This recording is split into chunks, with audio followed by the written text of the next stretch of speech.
Equilibrium का exercise question 61 दिया है। Question says the ionization constant of nitrous acid. Acid दिया है, मतलब है कि यहाँ पर आपको के की वैल्यू के बारे में बातचीत कर रहा है। के ए फॉर एसिड, ठीक है। Acid is 4.5 multiplied by 10⁻⁻⁴। के वैल्यू दिया है, जो डेटा दिया हुआ है भाई हम उसको लिखते जाते हैं। 4.5 मल्टीप्लाइड बाई 10⁻⁻⁴ दिया है, ठीक है। आगे देखते हैं। Calculate the pH. PH calculate करना है। आप 0.04 m सोडियम नाइट्राइट, ये सॉल्ट दिया है भाई, सोडियम नाइट्राइट सॉल्यूशन, ये सॉल्ट दिया और इसका कॉन्सेंट्रेशन ये दिया है C = 0.04 दिया है, ये कॉन्सेंट्रेशन हो गया। Calculate the pH of 0.04 m sodium nitrite solution and also it's degree of hydrolysis. देखिए भाई यहाँ पर डिग्री ऑफ डिसोसिएशन अल्फा के बारे में नहीं बातचीत कर रहा है, यहाँ पर डिग्री ऑफ हाइड्रोलाइसिस के बारे में बातचीत कर रहा है। मतलब है कि हमें H वैल्यू कैलकुलेट करना है, ठीक है। H वैल्यू कैलकुलेट करना है, मतलब ये क्वेश्चन है आपका related to hydrolysis of salt. Hydrolysis of salt दिया हुआ है भाई, ये सोडियम नाइट्राइट दिया है, इसका सॉल्यूशन है, इसका पीएच वैल्यू, इस सॉल्ट सॉल्यूशन का पीएच वैल्यू कैलकुलेट करना है, जिसमें से इसका कॉन्सेंट्रेशन दिया हुआ है, ठीक है। और जो एसिड है, एसिड का भी आपका आयोनाइजेशन कांस्टेंट दिया है, के का वैल्यू दिया है। अब ध्यान दीजिए, ये जो आपका सोडियम नाइट्राइट दिया है, ये सोल्ट दिया है, इसको आप हाइड्रोलाइसिस कराइए, a mixture of acid and base मिलेगा। फिर आप डिटरमिन करिए कि ये एसिडिक सॉल्यूशन बना रहा है या बेसिक सॉल्यूशन बना रहा है, क्योंकि एसिडिक और बेसिक सॉल्यूशन ये जो डिफरेंट सॉल्यूशन हमें मिलते हैं, डिफरेंट पीएच का फार्मूला यूज करते हैं based on the type of the solution. तो यहाँ पे हम लिखते हैं रिएक्शन सोडियम नाइट्राइट का जो केमिकल फार्मूला होता है NaNO2 हो गया, इसको आप वाटर में डाल के हाइड्रोलाइसिस कराइए। अब इसकी ब्रेकिंग यहाँ से हो जाएगी, ये प्लस है ये माइनस हो गया। अब इसके बाद आपको मिल जाएगा HNO2 और ये हो जाएगा आपका NaOH, ठीक है। NaOH आपका ऑफकोर्स स्ट्रॉन्ग बेस होता है भाई, NaOH KOH स्ट्रॉन्ग बहुत अच्छे बेस होते हैं।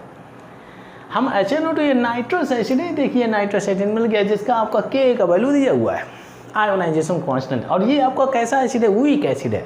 अगर इसकी जगह नाइट्रिक एसिड होता HNO3 स्ट्रॉन्ग एसिड, अब ये नाइट्रस एसिड हो गया, ये वीक एसिड है। तो mixture of weak acid and strong base मिलता है भाई, हाँ ठीक है। हमें जो मिक्सचर ऑफ सोल्यूशन मिलता है, a mixture of weak acid and strong base मिलता है। इसके लिए पीएच का फार्मूला है हमारे पास में, हालांकि ये सोल्यूशन कैसा होना चाहिए, बेसिक इन मीडियम, क्योंकि strong base will dominate weak acid.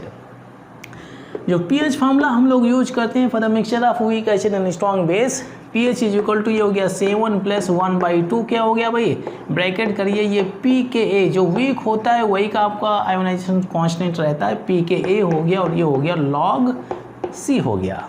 pH value हमें कैलकुलेट करना है।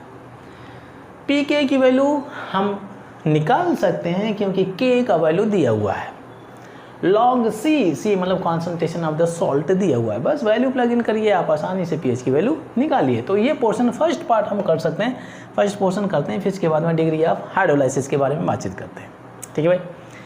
pKa की वैल्यू हम निकाल लेते हैं साइड। ये pKa का फार्मूला क्या होता है, माइनस लॉग, और ये हो गया Ka की वैल्यू दिया हुआ है, तो माइनस लॉग K का वैल्यू कितना दिया है, 4.5 मल्टीप्लाइड बाई 10⁻⁻⁴, ठीक है।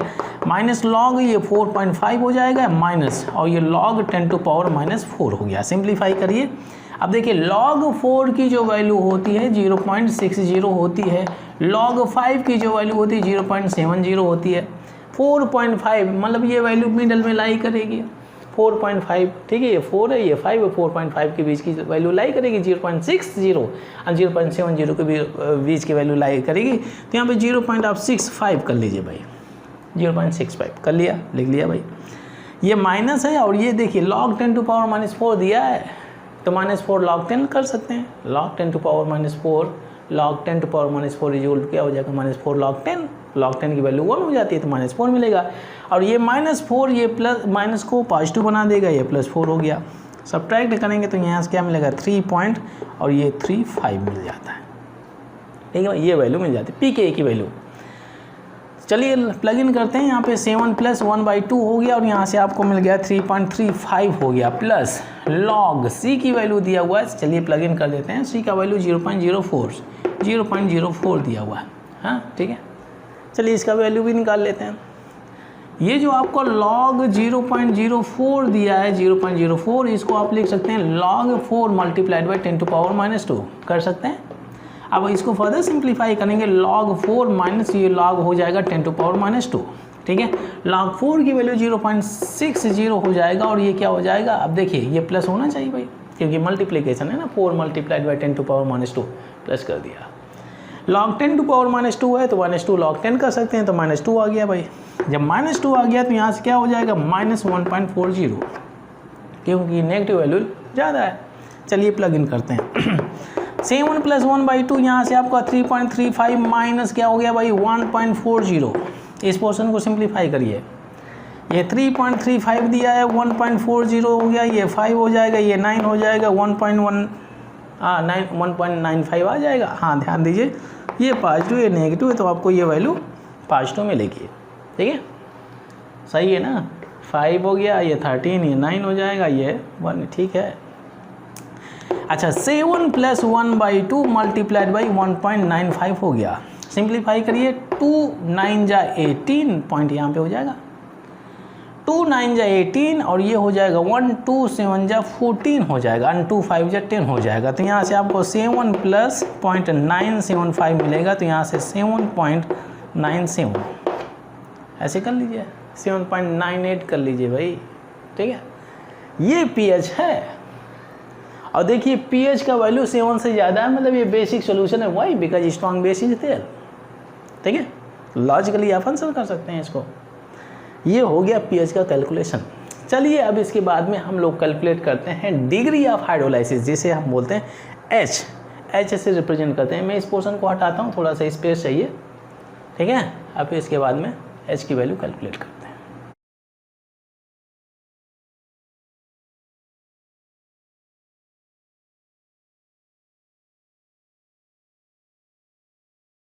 Next is calculating degree of hydrolysis, that is H, ठीक है भाई।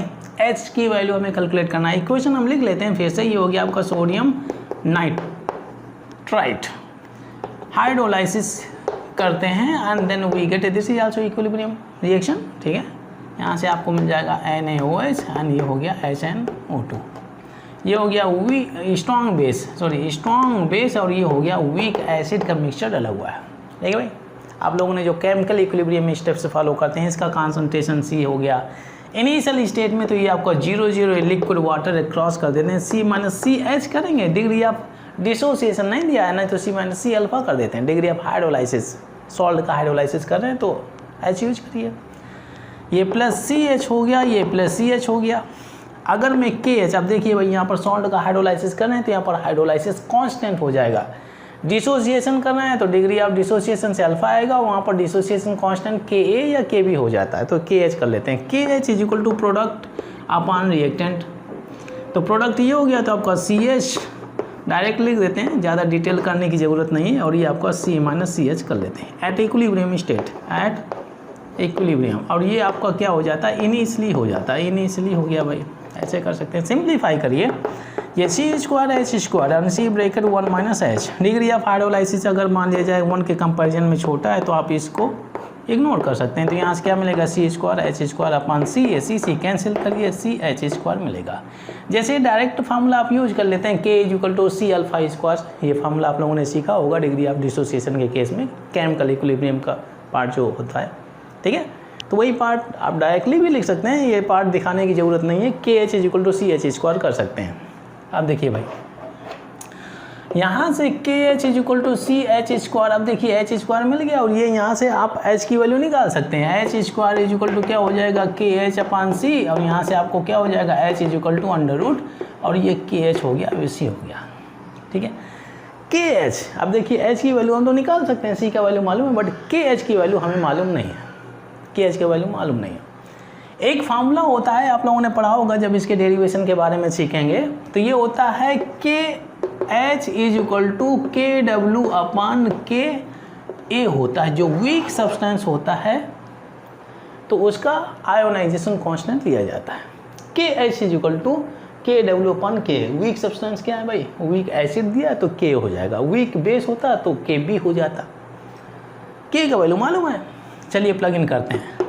H = यहाँ पे क्या हो जाएगा, KH की जगह ये पोर्शन आप प्लग इन करिए, तो ये हो गया आपका KW और ये हो गया आपका KA और × C हो गया। सभी डेटा मालूम है, KW का वैल्यू हमें मालूम है भाई, क्या होता है KW is equal to 10 to power minus 14। K का वैल्यू दिया हुआ है, कहाँ गया, दिया हुआ है, कहाँ है भाई, ये दिया हुआ है, वो हटा दिया था, वो डेटा हटा दिया है। और सी भी दिया हुआ, सी 0.04, प्लग इन करिए और एच की वैल्यू निकाल लीजिए। ठीक है, चलिए आगे बढ़ते हैं। H is equal to under root, ये हो गया 10 to power minus 14 divided by K का वैल्यू क्या हो गया 4.5 multiplied by 10 to power minus 4 और मल्टीप्लाइड बाई 0.04। ठीक है भाई। अच्छा, मैं क्या करता हूँ, इन डेसिमल को हटाऊंगा तो यहाँ से 10 टू पावर माइनस 2 मिलेगा, 10 to power minus 4, 10 to power minus 2 is equal to 10 to power minus 6। जब 10 टू पावर माइनस 6 को ऊपर ले जाऊंगा ये तो ये प्लस 6 में पहुँचेगा। ठीक है, यहाँ से आपको मिलेगा अंडर रूट 10 टू पावर कितना हो जाएगा 8। ठीक है, 10 टू पावर माइनस 8 मिल जाएगा। और बॉटम में आपको 4.5 मल्टीप्लाइड बाई कितना है भाई 4 दिया हुआ है। 10 टू पावर माइनस 8 का अंडर रूट करेंगे तो 10 टू पावर माइनस 4 मिल जाएगा, 10 टू पावर माइनस 4 और डिवाइडेड बाई अंडर रूट। अब इसको मल्टीप्लाई कर लीजिए, 4 5 जा 20 और 4 4 जा 16 और ये 18, तो ये डेसिमल हट गया। तो देखिए यहाँ से आपको H is equal to 10 to power minus 4 divided by under root 18 मिल गया, अंडर रूट 18। अब आप इसको सिंप्लीफाई करिए, तो कहीं स्पेस है, चलिए अंडर रूट 18 कर लेते हैं ना। तो यहाँ से आपको अंडर रूट 18 दिया हुआ है, 4 4 जा 16 करिए, 4 4 जा 16 करेंगे, ये 2 मिलेगा, ये क्या हो जाएगा 8 हो जाएगा, 0 0 करिए, ठीक है, ये पॉइंट हो जाएगा, 8 2 जा 16 हो जाएगा, 2 टाइम ले जाइए, 2 2 जा 4 और 2 8 जा 16, ये 16 हो गया। यहाँ से क्या हो जाएगा 6 मिलेगा, यहाँ से 3 मिलेगा, ठीक है, फिर 0 0 हो गया, ये 8 4 हो जाएगा। ठीक है, 8 4 जा 32, 4 टाइम से ले सकते हैं तो 4.24 कर सकते हैं। ठीक है, ये हो जाएगा 10 to power minus 4 divided by 4.24 आ गया। अब देखिए इसको सिंप्लीफाई करें, 1/4.24। तो आप क्या करते हैं, मुझे थोड़ा स्पेस चाहिए, स्पेस का प्रॉब्लम हो रहा है, तो कुछ अनवांटेड जो इन्फॉर्मेशन है, यही अनवांटेड दिख रहा है तो मैं इसको हटा देता हूँ, इसका ज़रूरत नहीं है भाई। ठीक है, इसको हटा देता हूँ। तो 1 अगर 4.24 दिया है, डेसिमल हटाइए, 0 0 हो जाएगा, 424 और डिवाइडेड बाई क्या हो जाएगा भाई 100। ठीक है, ये डेसिमल लगाइए, एक 0 और लगाइए, 4 2 जा 8, 2 टाइम तो जा सकता है ना भाई, 2 4 जा 8, 2 2 जा 4, 2 4 जा 8, ये हो गया, यहाँ से 2 हो जाएगा, ये 9 बचा तो ये 5 हो जाएगा, और यहाँ से क्या हो गया 9 तो ये 1 हो जाएगा, ये 0 एक और ले लीजिए, 4 4 जा 16 हो जाएगा, 4 4 जा 16 तो 3 टाइम्स, 3 4 जा 12, 3 2 जा 6 7 और 3 4 जा 12, ये हो गया। तो यहाँ से रफली वैल्यू हमें 0.23 मिल जाती है। ठीक है, तो ये हो गया 0.23 multiplied by 10 to power minus 4। इस डेसिमल को आगे बढ़ाएंगे तो 2.3 multiplied by 10 to power minus 5 मिल जाएगा, ये आंसर मिल जाता है। तो डिग्री ऑफ हाइड्रोलाइसिस का जो वैल्यू होता है 2.3 multiplied by 10 to power minus 5, ये आंसर मिल गया। तो बहुत ही इंटरेस्टिंग कॉन्सेप्ट है। ये कॉन्सेप्ट इंटरेस्टिंग तब बन जाता है जब आपको पीएच का फॉर्मूला मालूम है।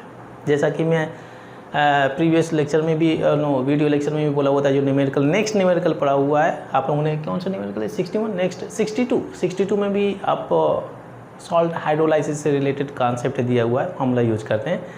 PH formula for the mixture of strong acid weak base, pH formula for the mixture of weak acid strong base, pH formula for the weak pH formula for the mixture of weak acid and weak base. ये दिमाग में रखें और ऐसे question आप आसानी से कर सकते हैं।